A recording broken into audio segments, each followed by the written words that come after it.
Welcome back to Blacksheep Barbell Podcast. Today we have Tino Ulicne on the show. He is the co-owner of Raise the Bar Gym in Lincoln Park, Michigan. Yeah, I'm super excited for this one, having Tino on. This is something we've talked about for the longest, wanting to own our own gym. So having Tino on the show, kind of digging deep into what it's like to own a gym. You know, what is the upkeep, the maintenance, acquiring new equipment, just some of the small things that a lot of people don't think about when it comes to owning a gym. So I know we're going to have a lot of good information coming our way, as well as for a lot of other people out there. Obviously, you know, like we talked about, we're super excited to have you on. You know, the gym is something that we've discussed in the past, and really it was an idea I had a long time ago, like, man, this would be nice to have my own space one day. It's a dream of mine to have my own gym. So it's awesome having you on just to kind of dive into your mind and kind of, you know, pick your brain a little bit about how you got to this point in having your gym. Oh yeah. Yeah. I'm all for helping, share or tell you my story, like how it all worked out. So Raise the Bar has been 2019, since 2019. Correct me if I'm wrong. Yeah. So Raise the Bar has been since 2019, February 9th, 2019. We opened officially. We had bought it in 2018. I remember Raise the Bar was one of the first gyms that I went to. I was deployed in Afghanistan from 2018 to 2019. And once I came home on leave, Raise the Bar, that's when you guys were just starting. Yep. You guys were just opening up and everything, I believe. And I saw the gym online. I'm like, holy shit, like, you know, this is a badass gym. Like, there's not a whole lot of gyms like this, you know, downriver. Yeah. And so that was one of the first places I went to, and I was just taken back by all the equipment you guys have, the variety of equipment, and just the atmosphere, music bumping. And it's hard to find that downriver. It's hard to find a lot of places because they just, unfortunately, so I would say like 2013, 14, you got that whole Planet Fitness vibe, that kind of start taking over, like the more big box gyms. And then like the gyms I'd went to in the past just kind of started dwindling away, like you don't see those hardcore gyms. They start getting pushed out. People stop taking care of them and start closing up. So, we want to bring that vibe back because I'm older. So, I'm 43. So when I was young, that's all of it. They didn't have like a fitness gym. It was just, you went to a gym, like a gym, or you worked out at home, or like that was it. So, yeah. So that's what we want to bring back. So I want to go for that vibe. And it's crazy too, like how much the vibes can just change the workout. Oh, yeah. Right? Like, how much of a better workout you get in that old school vibe type gym. You know, you got the steel plates, you got music bumping, chalk, feel free to use chalk, and whatnot, and just how much that can increase your experience with that workout and how much really it allows you to push yourself a little bit more. Because, of course, I've been to a Planet Fitness and other commercial gyms, and you just feel so like restricted on what you can do. You got to be careful, and it just kind of dwindles, the experience just kind of gets watered down a bit. Yeah. Oh yeah, that was a big part of it. Like when we opened this, because that's the thing. I'd grown up working out in a garage, and some of the equipment in the gym is actually from the garage. Some of the black dumbbells you see in there are from the garage. But yeah, so I went to a gym. I remember that was the thing that really motivated me, was just seeing just being around the other people. And like, it was also kind of hardcore. You had a lot of big time, like competitors and like bodybuilders and just big guys. I was all young, kind of intimidating, but at the same time, they also motivated you, and they were all easy going. No one there was, it wasn't like cliquey. It wasn't like that. It was like, everyone kind of knew each other. So that's how it was when I was younger. So then I wanted to kind of get that vibe going for this, because I think that kind of pushes people, having a vibe where people are actually serious about training, and it's just different when I work out. Like if I have to go on vacation, I go to like a big box gym without mentioning names. I feel like I go there and I feel like I'm working out like in a Walmart or something. Like there's something about it that just feels off, like you're on stage, like the way the lighting is, and just doesn't feel the same. You can't get motivated, you can't get a pump, and all the machines have like 45 adjustments on each machine. And, it's just it's not the same. Yeah, that's something too with me, with building up my garage gym and my space and the equipment that I had. When I was first putting that all together, I always had in the back of my mind, I'm going to have this in the future gym one day. Yeah. Like I can imagine this, I'm going to put this here, I'm going to put that there. And I kind of, when I was purchasing stuff, I always had that in my mind, like, okay, I want to get this because I know people would like to use that. I got to get a deadlift bar. I know there's people that love deadlifting. I want this for them. So I always had that in my mind as not so much me, but when I'm purchasing this equipment is like for other people as well to utilize. And we're still trying to get to that point, right? Obviously it's a process. Yeah. You would know more than anybody. I'm sure it's a lengthy process, a lot of investment, a lot of time and energy, money, right? Yeah, lots of. So with us, we kind of lucked out. When we got the gym, so it was my partner and I, there's two of us. When we bought the gym, it came with everything. So I can't really complain. You know, I got all the equipment with it, but at the same time, I can tell because they hadn't updated it for 8-10 years, you know, there was a lot of good old school equipment that just was broken. So we had to fix it. And then they were missing certain things. Like I remember thinking, okay, I need more leg stuff. I need more specific things. Like I really wanted a reverse hyper. I really want a belt squat. I want a pendulum squat. Certain key pieces I wanted like an incline pec fly machine, just certain stuff. So like those things, you know. And then when I organize, it's like you said, I think it's best to have a gym set up where it's segmented properly. Because a lot of times these old school gyms, if you go to like Quads in Chicago, or I haven't been that one I went there once, and my wife goes there. Or she went there I think she went there twice for work, but not so much even that one. But some of the gyms like that, like they have everything, but it's just everywhere. So I don't have that, but I'd love to have as much stuff as they have. I try to, but I try to make it so it's like at least logically, like here's your leg area, here's your back area, here's your arm area, and you know, just kind of evenly goes down the line, so you can kind of move around. There's some gyms you just smash your shins; they're just shin smashers, like. It's stuff. Yeah, and it's just they're back to back, and then like you can have a lot of equipment, but then you can have a lot of equipment, and the shit's just back to back. You can't even move, and at that point, now you're just like, "Hey, look all the shit I got." It's like, yeah, it's great, but you can't use half of it, you know. So it's like, what's the point of having it? Right. So, yeah, I think it's super important having it organized, and you know, like we were just mentioning, things segmented. I know even in my little garage, it's like I clean it up. And I'll organize stuff. And I'm like, man, this fucking place looks a lot bigger now. You know, as opposed to just having dumbbells and everything. I'm like, this place looks like shit. And then I clean it up a bit, organize stuff, rearrange things, you know, position racks in a different spot. I'm like, oh, this looks nice. Yeah. And that enhances the workout experience, as funny as it really sounds. Does. Because I had my partner just kind of said, okay, hey, whatever you want to do, because it's not his thing. You know, he's the financial guy. He didn't know anything about gym. He hasn't really worked out in a while. It's not really his thing. You know, he won't care if I say that, but he shows up to the gym every once in a while if there's like something just to talk or there's a problem, but that's about it. So when that came about, he's like, just set up how you want it. And I just had like this vision in my head. Okay, we're going to put this here. Cause the previous owners just kind of had it all over the place. And there was just giant gaps where there was no equipment. I was like, we got to fill those in. We got to do it in rows. And then, you know, and it makes sense, like with the light, because we have all those windows in the front. It's like, okay, let's put cardio there. Everything, mate. When you're building the gym, you're setting it up. It's like, okay, we're not going to aim it towards the windows because you're going to have light on your face. You got to aim it away, and you're going to have TVs here. And it's like tons of little stuff you don't think about when you're first setting it up. And then you set it up and you look and you go, oh, this isn't going to make sense. You know, like, and it's just all that stuff, just you kind of learn as you go. You know, it's like I didn't know anything about owning a gym until I got there. I'm just a meathead, you know. That's how I kind of. I thought I knew about gyms. I know how to use the equipment, so then I had to figure out how to implement the business side of it. You know. Yeah, and that's awesome too. Having an owner, you know, such as yourself, that's already invested into the gym and is into that lifestyle, because it's like you know how it works. You know what people are looking for in a gym. You know what they want to see.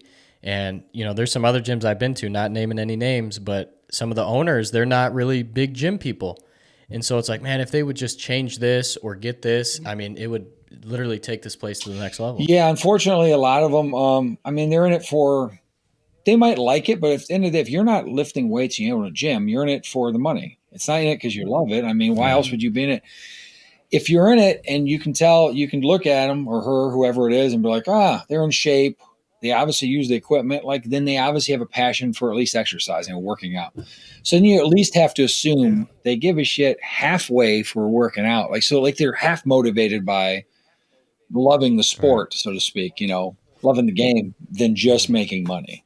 So yeah, you'll see that. And I'm always just like, there's there's a couple. I just kind of laugh, not to be cocky, but I'm just like, they don't look like they've been in a gym and they own a gym. Like, what do they know about how they can, So I do think it does help, like, having the background coming from, hell, I used to work out there back before it was Oh, really? What was it called before Raise the Bar? So it was Powerhouse. It was Powerhouse. Oh, okay. I wasn't name dropping, but yeah, I'll be honest. It was Powerhouse. It was the second Powerhouse ever. It was the first one's downtown, and then that was the second one. I don't know. I think it was early 80s they opened up. Yeah. Mm-hmm. So, wow. Yeah, I mean, so there was the original owners, the Dobish family. I think I'm pronouncing it correctly. They had it. I still have their mailboxes in the back room, for historic reasons, because that's pretty cool. Yeah. And they owned it in 95. Some other guys bought it. And then we bought it from that group who bought it in 95 in 2018. So, yeah, and they had a lot of good stuff. I mean, they had a lot of good equipment, but unfortunately, they just kind of, I think, for whatever reason, who knows, people have their reasons. They just stopped taking care of some of it. And, it just needs like the bathroom. Yeah. So we got the gym, and I remember when we first got it, I knew what it was like because I worked out there, and I remember going in there and just putting my foot on the wall. I was like, let's see how sturdy this bathroom wall is. And it just went through the wall. It was like oatmeal. I stepped through into the next room. I went from one side of the locker room into the next. I said, well, it looks like we're going to gut this. So, I wanted to test it because I was like, this looks like it's had some water damage. And I just stepped right through the wall. I was like, okay, we're going to have to rip this whole bathroom out. So just get down and look through the wall. That's what I mean. I was looking down. Yeah. So it's, it was, I could tell you, I don't know what you care. I don't know what you want to know, but that whole story, just getting the gym was its own thing. It worked out in the weirdest way ever. I don't know how it was like almost like a sign. I don't know how I got it, but I got it somehow. Yeah.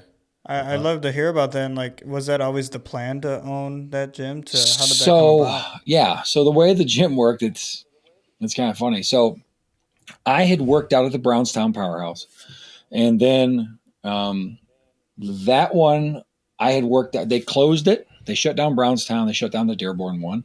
They had that one left. And I kind of got along with a lot of the people in there. So a lot of the people went from Brownstown to that one. I just started dating my current wife at the time. We were just start dating.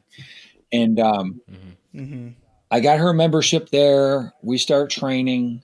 They had a bench press competition. I'm sure this stuff was kind of in the news because they had a bench press competition that was for charity. And actually one of my former employees was holding it for Relentless Detroit. They do charity work. And he was the one throwing it. So we did this competition, or they did it, I should say. I did a bench press. Didn't know anything about that. That wasn't my thing. I'm not a power lifter. I was like, oh, yeah, let's jump in it. Actually did real well. Took second. I was like, oh, okay, cool. And I was like, I guess that's whatever. So I went home, went out to the bar. Not that I was a huge drinker, but I went to the bar, and some guy's like, hey, they closed down your gym. I was like, I was just there. I don't know what you're talking about. No, it's closed. They closed it 3 hours ago. I said, what? So the next morning I went there and it's closed. There was one of the girls that used to work out there was sitting there at the front door, all bummed out, and I recognized her from the gym and we were talking. And then I thought about it. I was like, you know what? I know someone who would be interested in getting this gym. I was thinking my partner. So I told her, I said, hey, I'm going to buy this gym and then I'll hire you. And she's like, what? I said, that's what we're going to do. And she's like, okay. Thought I was a weirdo. And we exchanged information. I got a hold of him. He said, yeah, let's check it out. So then we wanted to do a walkthrough, but we couldn't figure out how am I going to get a hold of the old owner? Because at the time, no one could get a hold of him because the way they closed the gym down, and some people were upset about the whole thing got closed. It was, a lot of people were getting memberships that day, and they closed it on them. Mm-hmm. So people weren't too happy. So long story short, I looked all over for this person. I had a friend of mine from the gym say, hey, this is so-and-so's Facebook account. I said, I don't think so, because the last name's different. Same first name, different last name. He's like, no. Trust me, it's him. I was like, okay. So I reached out to this person on Facebook. The guy that responded said, no, I'm not him, but I'm actually his neighbor. Mm-hmm. I said, what? He said, I'm his neighbor and I'm a realtor. I said, are you shitting me? You're serious? He goes, yeah, I went to high school together. I said, what? He goes, yeah. What do you want him for? I said, well, I want to buy the gym. So he walked out across the street on a cell phone. I was like, here, I'll go ask him. He's on his front porch smoking a cigar. He went over and talked to him. So you want to buy, this guy wants to buy your gym. He's like, okay. So I got a hold of his neighbor somehow. I don't know how that worked out. It was just like, the stars aligned or whatever. So they said, okay, you can come do a walkthrough. We do a walkthrough, and there was a lot of stuff we had to fix. And then, unfortunately, like everything was lined up. We were going to buy it. And it was set to be bought within like 3-4 months. There's a lot of things, when you're going to buy property, you got to set up LLC, and then you have to go through all that. As probably doing your podcast, I'm sure you probably have an LLC for your business. Yeah. So we did all that, figure out what we want to name it. There's a bunch of stuff we wanted to do. Just figure out if we can get all the equipment with it. And they had a pretty fair price. And then I'm doing IT work at the time. Then that guy, Carlos, he won't care if I mention his name. He's the one, he messaged me. He sends me a picture. He's the one who had held the charity event back when they were doing the bench press contest. Sent me a picture of the gym, and there's water in it. At like 1 o'clock in the morning, I'm doing IT work at like real late middle of the night. And I get a little messenger pop up on the screen. I look down, there's water. We're supposed to close the deal in a week. I go, oh shit. So then I get a hold of them, and it turns out that the pipes broke. The whole gym flooded. Oh man. So then, so then we had to go through that, and then they had to, clean it out and do a bunch of stuff. Excuse me. Long story short, it all got, luckily, because there was an insurance situation, a bunch of stuff had to get fixed. None of that ended up coming through. They had to sell the gym. So it worked out for us. It's just that, when that happened, we said, well, we kind of got a better deal on it. I'll leave it at that because of some of the damage and stuff. So we promised, we'll fix it at a reduced cost, but we didn't know how much damage was done. We thought there were five pipes broken, 5 water pipes. So after everything's sealed and done and everything's good to go, we had our own guys go in there.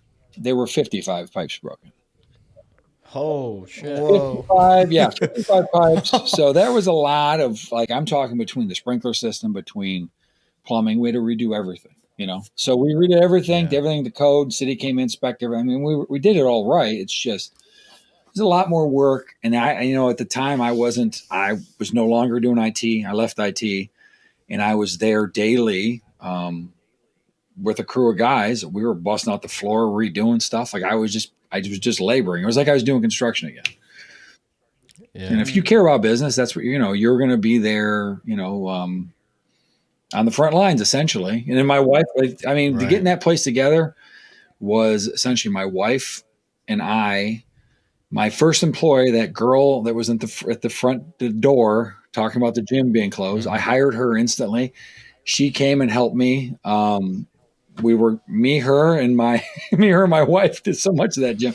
Like all the back rooms, all that stuff's been painted by my wife and her and me. Yeah. It's funny. A lot of that stuff was at 2 o'clock in the morning on a Wednesday night, moving that gym equipment around, laying the rubber down, me and a group of friends. Here's some pizza and some beer. Let's do all this. It's like, I'm sure it's great memories, right? Looking back at those late nights and seeing where it is seeing now. All the pictures, all the, I have all stuff on camera, and it's just it's night and day different, how that place used to look. I don't know if you'd ever been there before. Have either one of you guys were never there before? When you mentioned, you talking about when it was a powerhouse, when you mentioned it being a powerhouse, I kind of feel like I remember that. And this was years ago. And then I remember, like I said, I was in the Army from kind of around that time frame, 2017 to 2021. And then when I came home in 2019, that's when I remember it being RTB now. But I do have a faint memory of Powerhouse prior to you guys. But I had never been in there before. No. Yeah, it was a lot of work.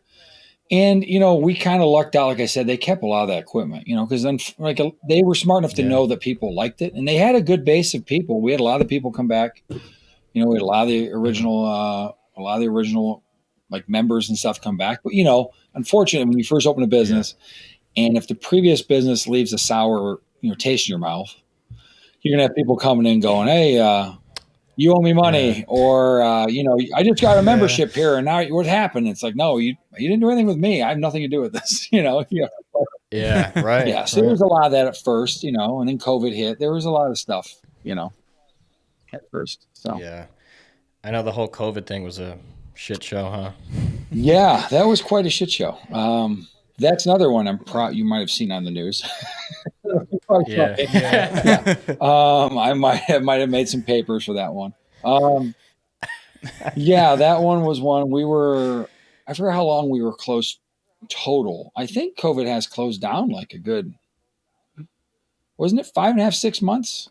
So we were closed I think we were closed 4 months. We're closed 4 months, open 2 weeks, and then closed again for another 2 months, and then opened. Those 2 weeks cost some money. Those 2 weeks, Yeah. But I mean, at the end of the day, it is what it is, and we bounce back. Like, I can't be too upset about it. Yeah. It was unfortunate seeing some of the circumstances around some smaller gyms. I remember around that time frame, some of the equipment that I have in my garage right now, I found on Facebook Marketplace from individuals like, hey, I used to own a gym and I had to close it down because of COVID, and I got to get rid of a lot of stuff. And it's like, hey, I'll help you out. I'll get this equipment. It's what I'm looking for. But just in the back of my head, like, damn, that sucks that they had to close down their facility. A lot of gyms like that. And we had lucked out. We were able to get a loan. They were offering loans from the feds and the state and everything. We got one, and it wasn't like the acted like it was. It wasn't anything. It was enough to just kind of cover some utilities. And we kept people on payroll. We'd still take care of the employees some.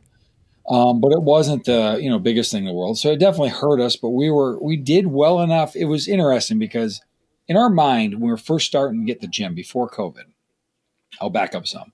The goal was, just so you have kind of an idea, if you want to open a gym one day, for us, because of the rate and everything was set, we said, okay, let's see if we can hit 300 members in the first, I think it was like 3 months.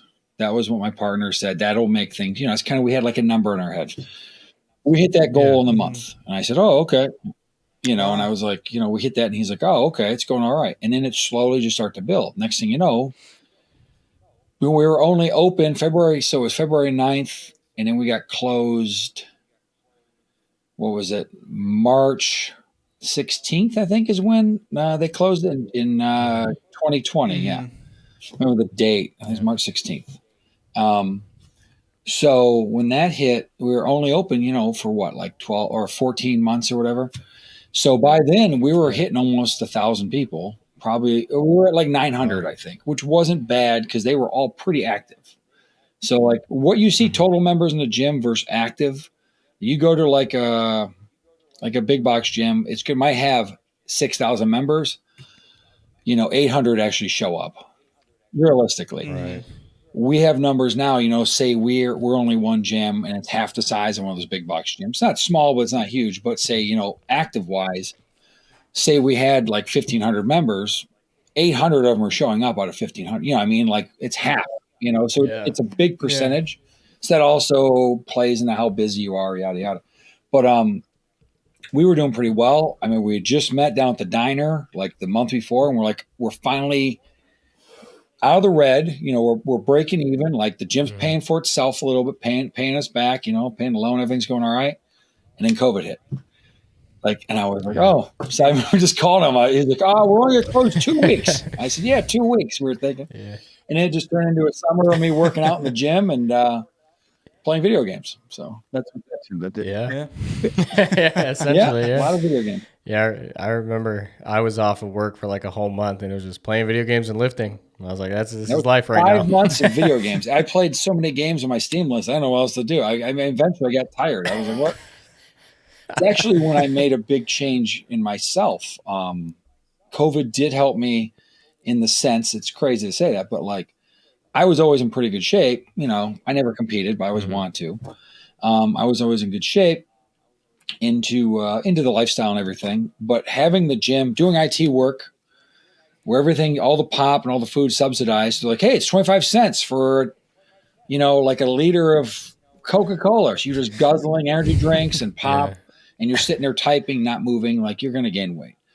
So I actually gained some weight for the first time. Felt horrible doing IT work. And then the stress of the gym and leaving another, like getting that business open, like it was such, it was super exciting, but also extremely scary. Because it's like, if this doesn't work, what do I do? I'm, I was like 38 at the time, 37. Like I quit the other job and here I am just to like, hopefully this works. I'm fucked. Yeah. So I have to go back to like working at FedEx, I guess, or catering. So regardless of all that, like I was stressed out, put some weight on. So when COVID hit, I said, you know what? Let's go back to dieting how I know. So I start doing like carb cycling. I said, I got a whole gym to myself. Let's just take advantage of it and get back. Cause I had a torn pec and a shoulder injury from back during like 3 weeks after I did that bench press contest. Like I ended up tearing it. So that finally healed. And I said, okay. And I got back in shape. And then when COVID lifted, everyone came back to the gym and they go, what have you been doing? I'm like, well, I got my own gym. Everyone gained 20 pounds. I lost 20 pounds. It was the reverse. I got in better shape. Everyone came in out of shape. So like, I felt a little guilty about it. Like, where you been, man? They're like, man, I haven't had a place to work out. I'm like, well, clearly that's all I can do. So I'm like, it kind of helped me. And it got me on my whole venture of wanting to compete now. Like it got me going into that direction. So. Yeah. That's awesome to hear though about like, we preach about that all the time, taking that risk. Yep. Right. I mean, no risk, no reward, as cliche as it sounds, is like you took that risk and you had that vision of what you wanted and what you saw. Yeah. So in all honesty, so when I was a kid, and my partner will agree with this, and a lot of people I went to high school with. So we used to have a garage. My dad was into weightlifting. He was into working out. He was never a real big guy, very strong and a very tough guy, but never a real big bulging muscle. He wasn't like a bodybuilder, but always fit. He's an Italian guy. He's an old Italian guy. So he's eating a half stick of pepperoni, eating a horrible diet, but he'd go and lift. That's what I remember every night come home, he'd be eating half a stick of pepperoni and a loaf of bread. Not the best diet, but he put on some strength. So we had a garage and we had a basement gym, and it moved into the garage. And by the time I was in high school, I was always into weightlifting. In middle school, because I was bullied as a kid. Like most people before social media, the reason you got into working out was for sports or you were bullied. I mean, that's the real two reasons people worked out. Now you might do it because you're like, oh, I can be an influencer, or I like the attention, or it's like I like to post, pictures. Like there's other reasons now. But before social media, it was like either you were bullied or you played football or something and you wanted to get strong for athletics. So now, back then, I was bullied. So when I was 14, I started lifting weights, got really into it. Oh, the other option was you either lifted weights, and it was the 80s, you got to remember. So you took karate or you lifted weights. And I started with karate. That shit didn't work out. It wasn't the most flexible. So I was like, I'm going to stick with lifting weights. And then my dad's like, yeah, it's better anyways. Try that. So I did lifting weights. And so by the time I was in high school, that's what I was known as. Like I worked out, like the big work. He was the first guy, had some biceps and stuff. I have all my friends. So I would do personal training kind of. I'd have him come over to my gym. I had like a little donation. It was Tino. We had Tino's gym shirts made. My dad's friend had a shirt place. Nice. So I remember posting it around the high school. They'd always tear them off. I'd put up these things like come to the gym, like $10 a month, I'd train you, so whatever. And I was training people in high school, and they came to my gym. So I always kind of had this idea of like wanting to have a gym. And my partner, we've been friends since second grade. And he always knew that too. So when we wanted to get the gym, like he knew this was right up my alley. So luckily because of him, I owed all to him. He was able to pull in the other half and help me and get this all going. Without him, I wouldn't be able to get the gym going. So like this was kind of my dream coming true. This is what I wanted to do my whole life. And I never thought I would be here. I did every other job in the world you can think of. But, and I liked them. but like this was kind of my dream job for life, my whole life. This is like everyone said, this is what you have to do because you can't do anything else. Like not in a bad way, but like you're not meant to do anything else. This is what your destiny. Yeah, this is what you love. Yeah, it's my destiny. Like this is what you're supposed to do. It's your fate. Like this is what you love doing, your passion. So it all kind of aligned right. And I just said, I got to take a chance. It's funny because my mom, out of all people, was like, hey, talk to your friend. I won't throw his name out there, but he's like, talk to your friend. I bet you'd help with the gym. I was like, yeah, maybe he would. And I asked him, he's like, yeah, let's do it. And I was like, okay. He wanted to make sure it made sense. He's like, well, let's go take a look. It's not like falling apart and shit, but, once you did that and we got everything figured out, we just pulled the trigger. And I knew it was a risk, but it was like, I'm not getting any younger. I was like 37 at the time. So I was like, I got to do it. So, I mean, now, in fact, tell John, his name's John. I'll just say it, I guess. John, my partner, he won't care. That's fine. Yeah, he'll think he won't care. But he was like, just call it Tino's Gym, And I was like, yeah, I kind of do, but I want something different, So then I came up with the other name, but yeah. Yeah. That's awesome, man. I love to hear that for you. And it reminds me of myself so much. It reminds me of myself with the little garage and kind of having friends and family come by to the garage. And like I told you earlier, purchasing the best equipment I could, not just for me, but for them and for everybody that I would have in the space. And then I mentioned this on the last podcast. There's been so many times we'd have a packed gym and like packed garage gym, like 5, 6, 7 people, and just like taking a step back and then seeing everybody putting the work in. Just, man, I love this shit. Oh yeah.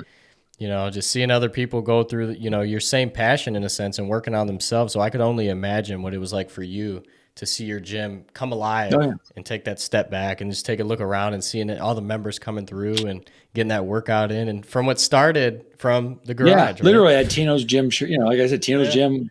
Yeah. So it literally became a real thing. So it was funny too. That's why I liked having a couple pieces of equipment from the garage. So it's like part of that old gym is still there now, So that's why I think it helps you in a way, like it helps me in the sense that when I see it, I look at I take it kind of personal. It's like my second home, and that makes you respect it and makes you really care for it, makes you want to work. But then also at the same time, now that I've had it for a while, I do every once in a while, like pull back and go, listen, it's still business. Don't take it to heart. People, it's a business, it's public location. So people they're not always going to treat the best. Occasionally you have people come in and they, stupid things happen because it's a public area. So I was like, okay, you can't get upset every once in a while.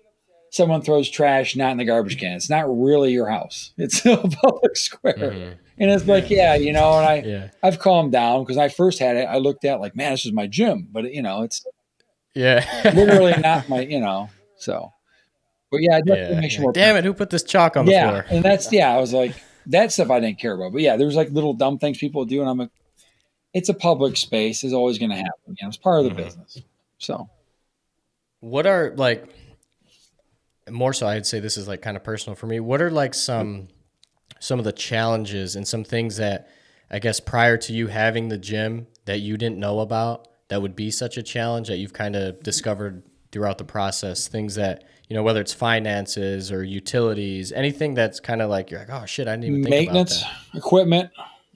Number one, I would say is like the equipment, just like the overhead, the maintenance for equipment. And then you start thinking about bills. Like, I knew bills were there, but you don't really realize, like, depending on the size of the building, how old it is. Like, our HVAC, we just replaced some of the units, which is in the long run going to help us. We had to throw some money into it. It wasn't the cheapest thing. And we're going to have to replace the roof next year. That's not going to be cheap, but it's just investment, because long-term it's going to pay for itself because it's going to save you on repairs or water damage and yada, yada. But the biggest thing I'd say is like maintenance for the actual, not only the old building, but for the equipment. Because, a lot, especially if you have older stuff, if you have a newer machine, you can go on any of these parts stores and it's pretty easy to do yourself. But you have to, if you want to have your own gym, you have to kind of do it yourself or you're going to go broke just paying a repair person.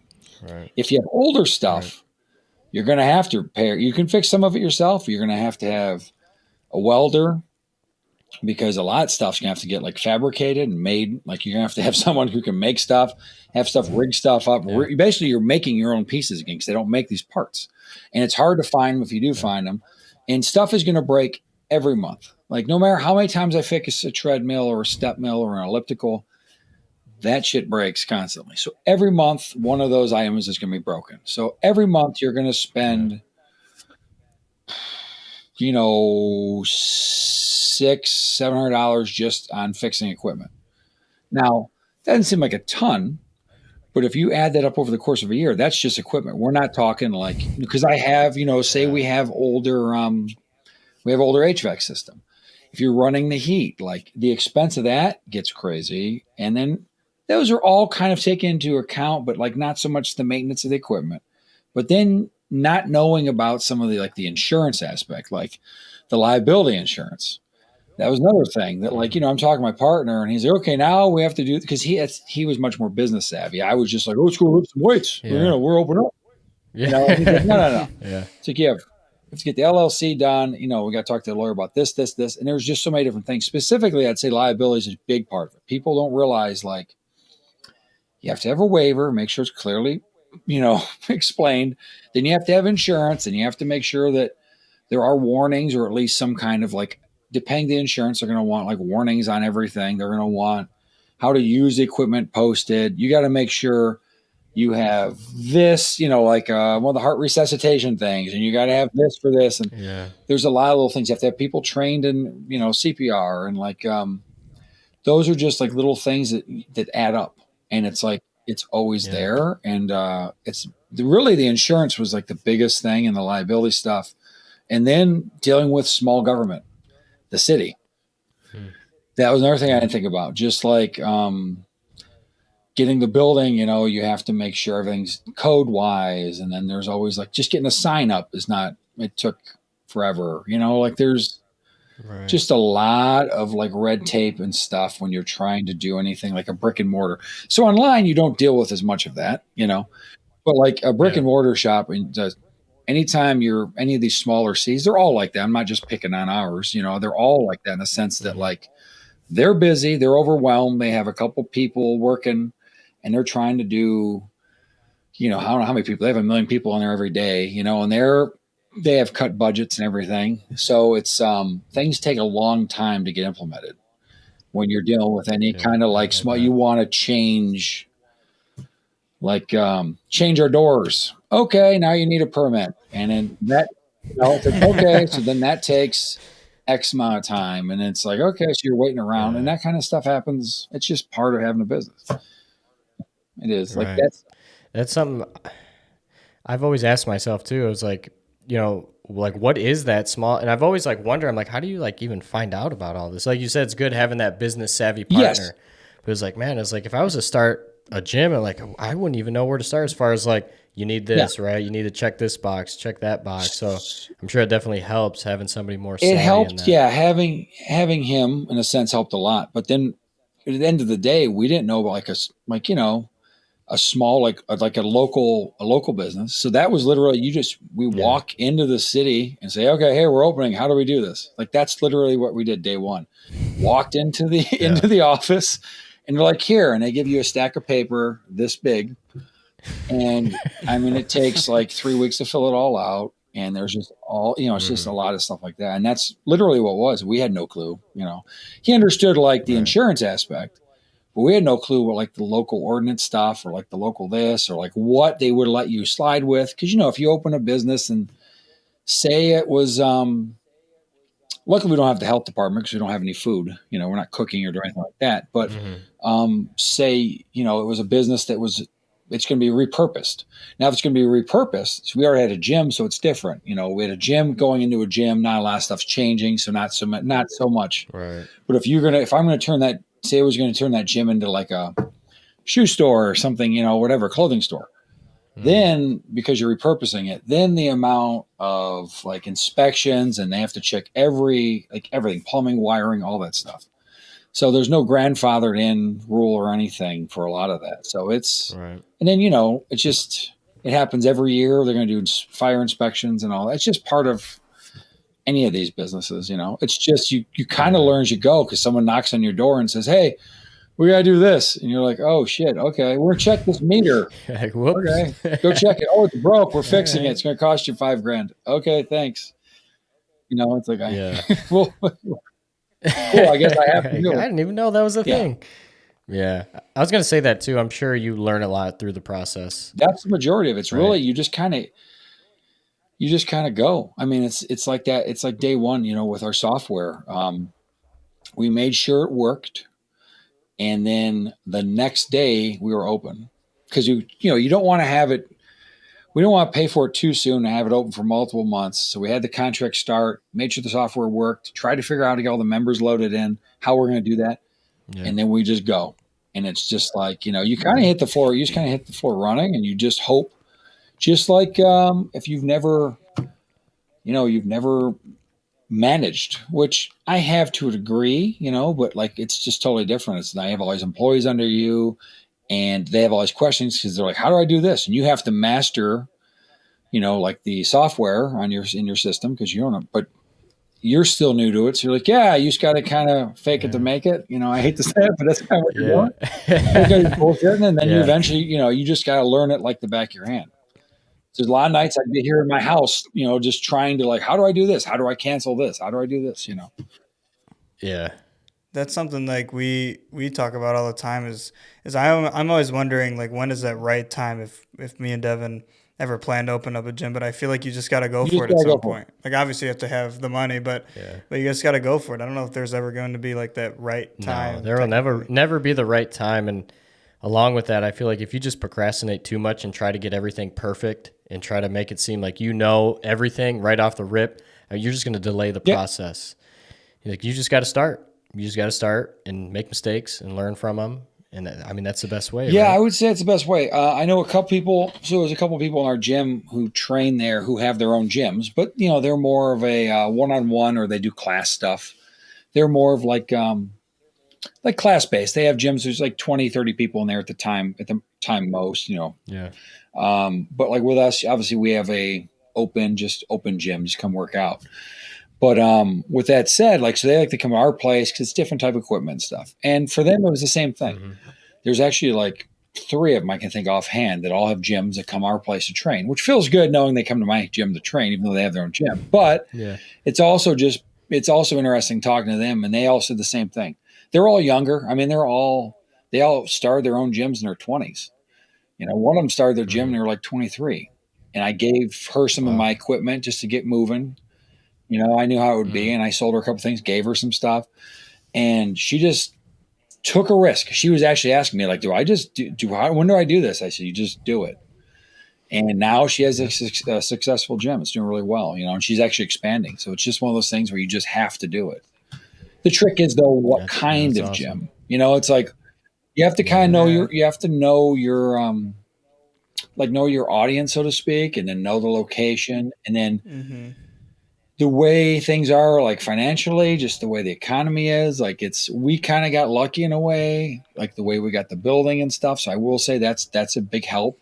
Some of it, if it's meant to be, it's meant to be. We kind of got lucky, and we got things for a better deal than they could have been. Like, if I was to go redo that right now, who knows what we would have paid for that building and all the equipment, it'd be a lot different. Yeah. But it just kind of worked out for us. But you never know. You're going to find, I don't know. It really depends on what kind of gym you want to do too. I mean, that's yeah. That's a good way to say it too, because it's something I've always wondered, and even people when I talk to them, like, it's an interest of ours to open up one day, but you have that there's gyms all over the place. What's going to make your gym what makes you stick out? Gym? Yeah. What makes you stick out? Like, me and Devin, we like those, like, how your gym is and stuff like that over like a Planet Fitness. Yeah. So the old school grungy feel. Yes. Yeah. And then you're always going to run a line, because you don't want it. Because I will see gyms where they're like, yeah, it's old school. I'm like, no, you just haven't vacuumed this shit in 3 years. Like, it's not old school. It's dirty, I mean, it looks like my garage. Yeah. Like, what are we doing? So there's that. But then there's also the opposite, where it's like, yeah, we have all the cool equipment. We have the bodybuilder stuff. It's not all fitnessy, but it's almost too clean because, they don't want you to drop a dumbbell. They don't want you to have chalk on the floor. There's that fine line, because you can get, I've been in some gyms where they have some of the same equipment I have. Like they have all the old school hammer strength, all the cool stuff, and the Cybex, the Kieran and all that equipment. But then it's because it's nice and they made it look like it's brand new. You can't drop a dumbbell. You can't do this. And I get why they're like that because that's the expense. I will not name a name, but I know there's a gym, sort of a competitor of ours, kind of, I guess. And they don't allow, can't drop a dumbbell, can't do this now, that now, no chalk, no deadlifting. And it's because I get it. That stuff gets expensive. You will break. The amount of dumbbells that we have broken is out of hand, but it's just part of the business. So I just have the guy weld them and we just suck it up. You break them. Oh, well, just tell us you broke it. We'll fix it. I'd rather just do that than tell people, no, you can't drop it or you can't make noise or, But all that stuff adds up. It starts getting like you can't even enjoy the gym. Once all those rules, those strict gyms just, I can't. I could see from a gym owner though how it'd be like a headache sometimes. You're I want everybody, feel free, be comfortable. Damn. Well, there's a fine line. Yeah, if we go out of town, I try not. I don't usually leave too often. I like to be there, so if there's an explosion, I can be there. Some fire, something horrible. Yeah. Luckily, it hasn't happened yet. We did have one fire, but it was small. Yeah, really? When we first opened, but if there's ever anything, I like to be within distance. I'm only 10 minutes away. But I will say though, it's when I do go to other gyms just to kind of get a vacation, I'll do that. Or we go somewhere. I do go somewhere from distant. The one out in New York is really cool. Hercules Gym, very cool gym. I see people doing stuff. I'm like, oh, that's going to break. That's going to cost money because I'll see them set dumbbells and it's going to rip the upholstery on their machinery, or people just shoulder pressing in the machine, just letting it drop. Oh my God, they're going to knock the cable off. And I know, I think on it. But excuse me. At the same time, you got to let people use the equipment. If you're too strict, it's that fine line. It's going to cost money. No matter what, shit's going to break and you have to be willing to do it. Now, I understand if you've had it for maybe 40 years and you're just burnt out, maybe then you're just okay, whatever, you can't do this. By then I get it. But you have to just let people kind of be a little wild with it, It is what it is. Yeah. Do you find yourself when you go into different gyms now, being a gym owner, just investigating a little bit? Man, that would look good over there, or that I could imagine this year. So I usually go and I'll look and I'll be like, well, could I use that equipment here? That's actually unique. Or I'll look and go, why do you pick that? That's stupid. It's just being honest. I'll look and they got that new machine, and the problem with a lot of newer stuff is it's got 14 points of failure. I know that's what Ron Parlow always talks about. He has that West Coast iron, and he always talks about points of failure, and he's not lying. There's points of failure. There's machines, when I look at them, I'm like, okay, there's a seat that goes up and down, and then these two arms can adjust, and that's it. I'm like, perfect. You could be 7 foot tall or 3'5", and you can just kind of adjust your body to however you're going to do it, and that's all you need. But now they try to make it so everyone is super comfortable, and they've got 10 adjustments. And I'm like, okay, that thing is going to break in 10 different spots, So I see a lot of places, I'll gyms, I'll see that. And I'm like, I should have just stuck with the old school one. It's not going to break as much. Or I get ideas at Hercules Gym when I was there. I liked it. So I steal a lot of stuff from there, or I did.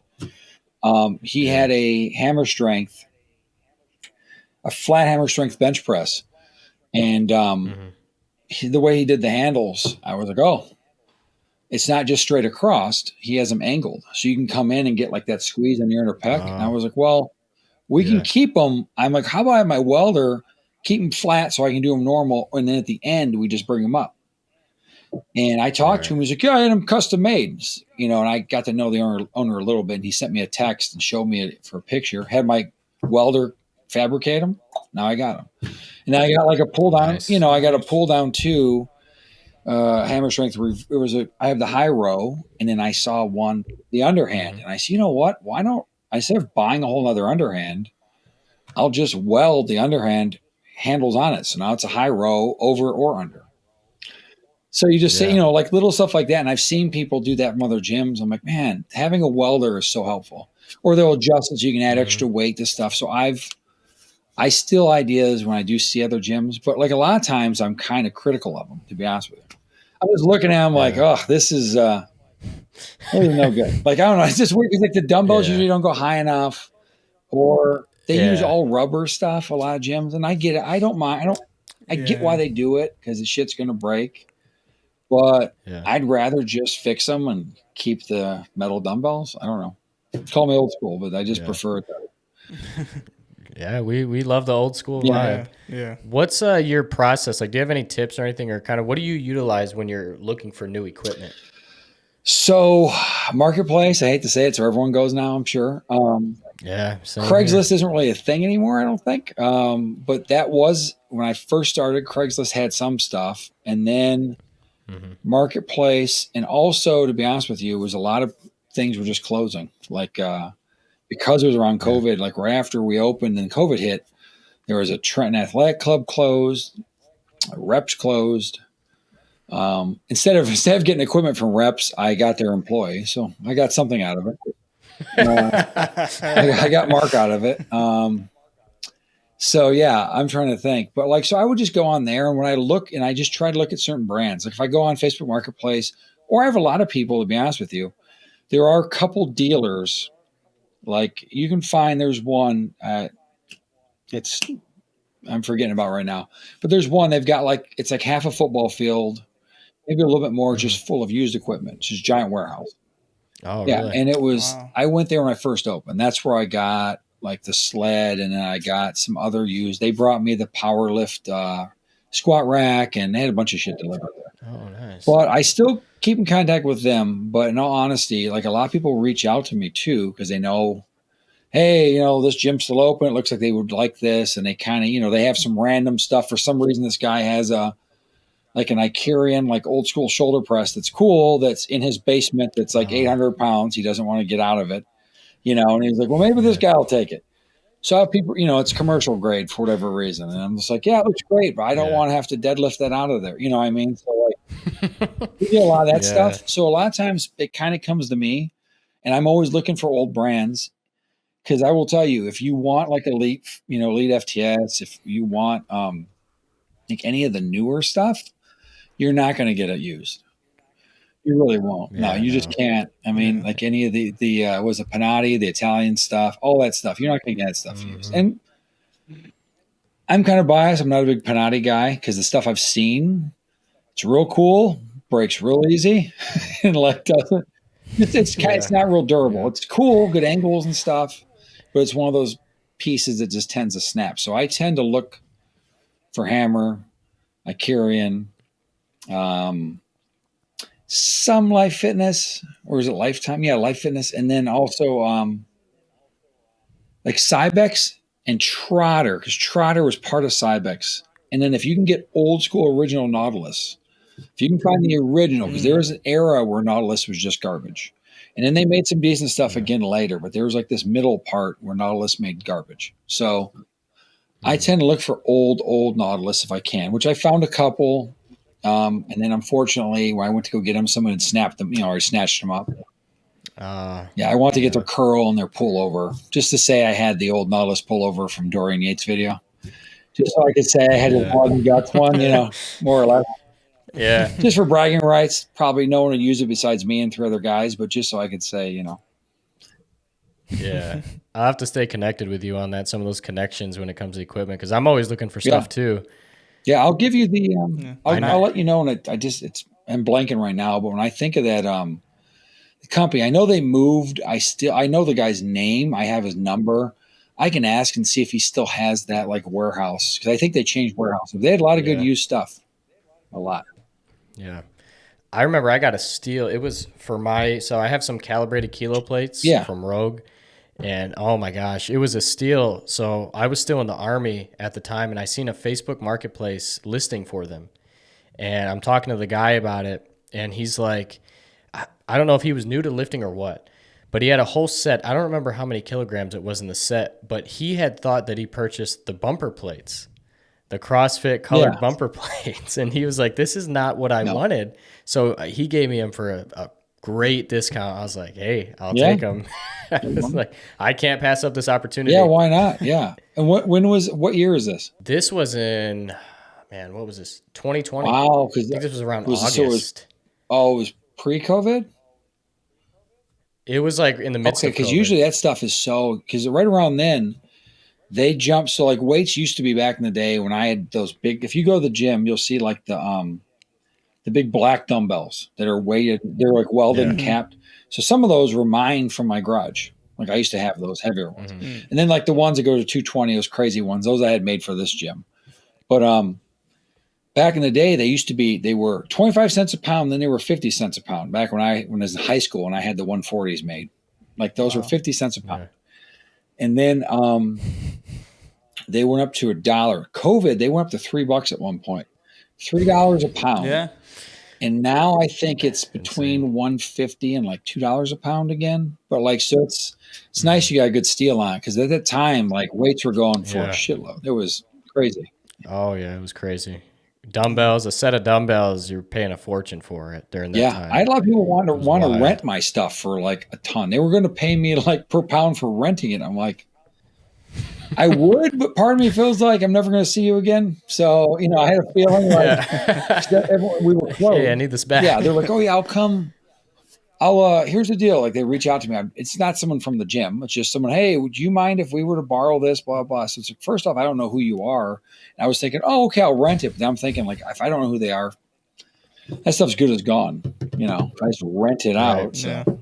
Yeah. Do you have any, like, as far as raise the bar, is there any like future plans you have? Any goals, short-term goals, long-term goals of things you'd like to implement? Yeah, well, I do try to make updates on social media. So currently, like I've told, it's always on my Instagram or TikTok. We make, I got to keep up on that a little more, but we are doing like that posing room. I do have it all roughed in. The drywall is going up. I just have to have a light switch thrown in, then we'll get the drywall done. I'm pretty much an open book with that. I try to keep it very transparent so all the members know, hey, he's going to have this done and here's the process. I'll show them pictures and everything so they know I'm not just blowing smoke up, up their butts. We're going to have that finished. I'm guessing, and then getting the mirrors in there, if it's, what is it, the 10th? I'd say the end of the month at the earliest, we'll have that thing done. But I'm thinking, we're going to have it probably more like the beginning of December. We'll have a posing room. We do have a wellness center going on in the back that also is just waiting for the inspection. It's done. It's through a different company. We'll talk more. We'll start posting more about them once they get the okay. We're kind of, it's kind of down low. People know about it. We just want to wait till they're officially open, not to get it too hyped up. Waiting for the city. Right. Once that gets approved, they'll do a whole ton of stuff. It'll be a very, very nice addition to the gym, because if you want to go back there, they'll have deep tissue. You can have the IV, so you get hydration station, all that stuff. Yeah, wow. So it'll be nice. And it's all through a doctor, so it's all on the up and up. It's great. So I'm very excited for all that. And then realistically, I would love to have another RTB. I'd like to have like 2 or 3 more RTBs. The problem is where? And that's what it always is. It's location, it's location. So there's some things that we've talked about, and maybe one day we can implement them. But it's the biggest thing is keep an eye out for property where we can get another one in. I don't want it so, we're 20 minutes away from another one, Doesn't make sense. Yeah. There's a couple spots I know that could use one. But then, depending on where you are, it's one of those things where this might not make sense for this demographic, because this might have to, just because the property is crazy high. And then it's like, now we're going to have one where we have to, I don't want to have to charge an astronomical amount, So it's just trying to make that. So we'll see how this economy in the next couple of years, like this next year, I think things might change, because we have a whole different switch over right now. We'll see how that plays out. Yeah. And that'll probably dictate the future on what's happening with that, how fast we go about doing that. But I plan on, it would be nice to have at least 2 more, just 2 more. That's all I really want. Yeah. And then, that'd be nice. Yeah, that's really it. And then, it's just I'm always going to have my eye open for equipment. It's one of those things, like I always try. You have to stay up on this stuff. A lot of places kind of get stagnant. They don't change. And then it's one of those things where you're like, oh, I remember that gym, or I remember that restaurant. It's like, yeah, and they've had the same recipes for 20 years and same menu and like the same decor. And it's like, you feel like you're traveling back in time when you go in there, and it closes down. And it's like, oh, it was a nice mom and pop shop. And yeah, it was, but they never adapt, never change with the time. So like, I'm always trying to update equipment. And I just realized now I'm going to have to toss some shit out. If I do get something, I'll have to throw something out. It's hard to do that because, they're all like your kids. So you're looking at them like, oh, 80s neck machine. I don't want to get rid of you, but, no one, there's like 3 guys, 3 old white dudes who use you, and that's it.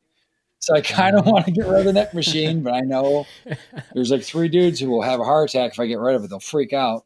And so I'm like, okay. Yeah. But there's like certain things, you got to keep it fresh. So. Yeah. It's a never-ending process, right? I mean, there's constantly things coming out. Things are changing.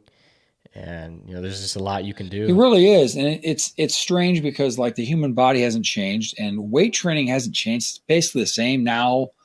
If you watch social media, like, people now are like, maybe some of the technique has changed. But biomechanically, it's all the same shit. Humans haven't evolved in 20 years. It's like nothing's changed. So it's like... Yeah. It's the weight training's there, but now like the other stuff, because of social media, it's like, and so many more people are about fitness because of social media. It's really helped us because not everyone is just posing for bodybuilding.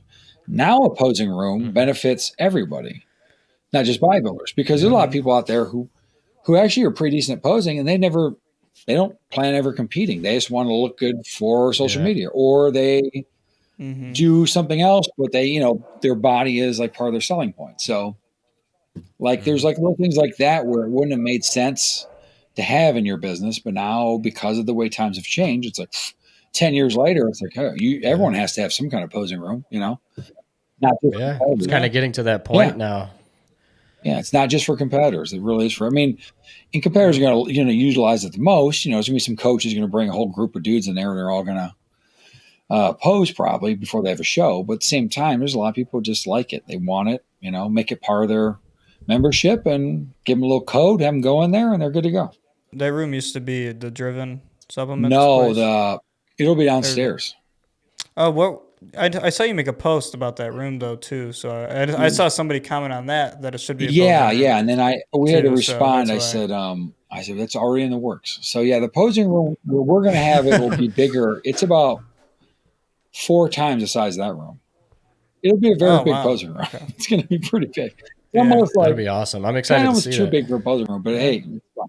It's all going to be blacked out, all black. We'll have like a gray floor, and we have the lights because I got, it's all bodybuilders, so I have them help me figure out where we're going to do the lighting and all that, where all that goes, so it looks the best, and it'll be pretty great. And then that room, if anyone has any suggestions, let me know, because I would love to put something else in there. Unfortunately, that business did not, just didn't work out. People love the smoothies. It's just is what it is. I believe, unfortunately, retail, internet, like online has kind of destroyed a lot of local retail, so it is what it is, But with that said, there's other things I can put in there, but I would love to do something. So if anyone has any ideas.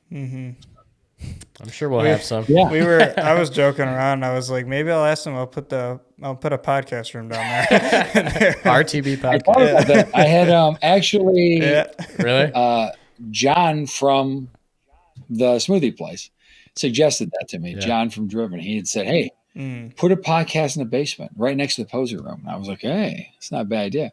But it would be away from everything. Man, we'll help you out. Soundproof it.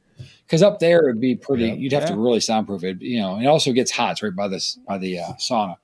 But the one in the basement, you can get away with that. So I've thought about it. Yeah. You should. It's super fun. I think the biggest thing that I enjoy about doing this so far is just the vast amount of people we've been able to connect with. Yeah, I can imagine. Different walks of life, different backgrounds, gym owners, such as yourself, coaches, everything, and just getting everybody's insight and being able to display that out to other people. Oh, yeah. It's been super rewarding, super fun. just the networking that we've been able to do. Yeah, that would be, and that's just getting other people's stuff out there too. Yeah, a lot of people get to hear different points of view, and you get to meet a lot of different people. And I kind of because the gym does have like a pretty wide range of characters. We have some fun people in there, and they all come from different walks of life, and they're all there for different backgrounds and stuff. Yeah. I had thought like, it wouldn't be bad. It'd be kind of cool, and it would bring some more attention to the gym, and it's also something just kind of fun to do. Have interview a lot of them, because we have a lot of competitors and non-competitors, but like just different people, and there would be great, because we do get some pros and stuff who come through there too, and it would be fun. Just come on down. Here's a podcast room. But the other part of it is, it's like, do I have the time to dedicate to that? And I don't know. Like, I probably do. But it's like, I don't know. If I do this whole bodybuilding thing, I don't know. I'm already kind of getting short on time, so it's kind of we'll see. Yeah. Our whole thing too, when it comes to both of us, it's been like how you were saying earlier. I'm more so of like the lifter. Like, all right, I love to do this. He's the editor. Right? He brings that aspect because he's got a background in it. So it's like, it's nice to have the duo, and I think you can kind of feed off each other. It's nice to have a partner. Doing this by yourself, I mean, I've seen people do it. I know one guy is a really successful one. He's all by himself, and it's just like, wow, he's got to be. I mean, he's hustling. He's 24/7 just editing and putting up, interviewing and putting up videos, and it's just like nonstop. So it's nice to have two people. You can both do that, but you can kind of like push the work back and forth. And so with my partner, it helps a lot too. Just having. Originally, when we first opened too, I'd run a lot of stuff off of him, and we were both learning how this whole business works. And then now, I'm just being honest, like now it's like I run it because I see the day-to-day stuff. I know how it goes. Yeah. And he understands the other aspects of it, but he just kind of is like, hands off, like, obviously things are working out. So like there's no need for him to really chime in. But like, if he has ideas, he's had some really good ideas in the past. So I listen and we make it work. But it's just nice to have that person. If you're ever curious, you just kind of throw the idea off of them and see where it goes. Yeah. And we do that all the time. Yeah, we do it all the time. Well, is there anything else you'd like to share before we wrap this thing up? I'd mentioned this before. It's related to the gym, but it's kind of just workout general, like lifting weights and working out in general and health. I would say make sure for all the guys out there, natural, unnatural, whoever they are, like just if you're in this industry and you are into weightlifting and you are into just training or bodybuilding, whatever, get your blood work done. That's just my little tidbit, because I found out like I was a type 1 diabetic, and I found when I was 43 years old, like, and that's the kind, it's late for type 1, it's the kind of like my pancreas doesn't work. So that's the kind that usually you're born with, or it develops like early in life. So that made a huge difference in exercise and developing muscle and getting lean. Like now that I have insulin, like, night and day difference. So it's one of those things, like if you have like a underlying health condition, you don't know about it, you can make, so a lot of people walk around with underactive thyroids and all types of stuff. You get that in track, like it'll make your training skyrocket. So it's just one of those things now, like I tell ever since it happened to me, because I've been walking around, I don't know how I was never tested. I mean, I guess they figured you're 4 or 3. Why are we testing you for type 1 diabetes? Usually kids get that, But I had all my friends and everyone I know, I'm like, go get tested. Now everyone thinks they're type 1 diabetic. They're like, I should get that. And I'm like, yeah, you should. I'm like, I doubt you're that. I'm like, do you fall asleep after eating Cheerios? They're like, no. I'm like, then you're not type 1 probably. But, I just looked at like oatmeal. I would just be like, it was horrible. But I just thought that was normal. Yeah. But, that's really it. When it comes... Besides that, when it comes to business stuff, I mean, I would say, if you have an idea, there's no time better than now. You have to go for it, because every time in the past I had an idea, like I want to do a computer store a long time ago. I'm in the computers and tech. I big gaming nerd and built all that stuff. I was in IT and all that, and I want to open one and then pulled back. Then I want to have a health food store, and I was like looking into it and just kind of half-assed looked into it and was like, put it off. Who knows? Maybe if I tried it would have failed or whatever. But like with the gym, it's one of those things, like I just said, okay, we got to make this work. Luckily, I had someone there to help support me. And then my wife helped me a lot too. She was there for support, but obviously my partner big time. And I just made it work. And it sucks getting a business going. It's going to suck. And you're not going to sleep real well. And you're going to even maybe take a year off your life with health because you're going to be up all night. But it's like it's going to pay off in the long run because you're not going to sleep and stuff. But in the long run, once you have something that's functioning, like I'm not in the clear, I still have to work. But if you enjoy your job, like it's so worth the sacrifice in the very beginning. Like this is night and day. Like, I cannot imagine going back to like a 9 to 5. Like I have to go work for someone else and sit behind a desk. Or even if I'm doing construction, which I did and I like it, you're out and about doing something physical, but you're still working for someone. Right. Yeah. I would rather have all the stress of having my own stuff and just doing it myself. So if you ever want to have your own business, just pull the trigger and do it. No matter what it is, just do it. Right. Don't wait. Hell yeah. Well, it's been a pleasure having you on, man. Obviously, we're big supporters of Raise the Bar, and we appreciate what you brought to Downriver, what you've built. We love it. We're going to be in there again for sure. And it was great talking to you today about the gym and getting to know you better. I really appreciate that. It was an honor being on. It was really a good time. Thank you again, Tino, for coming on the show. It was super informative just to hear how it is like owning a gym and all the struggles you go through, all the stuff that's unexpected. Even for us to hear that, it's something that we'll take into account because that's something we want to do one day is open up a gym. Yeah, we definitely learned a lot. It is crazy seeing some of the small things that go into being a gym owner. Some unexpected trials that you're going to go through. Super informative. I enjoyed having you on. Obviously, Ethan and I are big fans of Raise the Bar Gym. We've been going there for many years now since you guys have been open. Yeah. So it was a pleasure having you on, and I'm sure we'll see you at Raise the Bar, right? Yeah. All right. Classic ending, guys. Classic ending.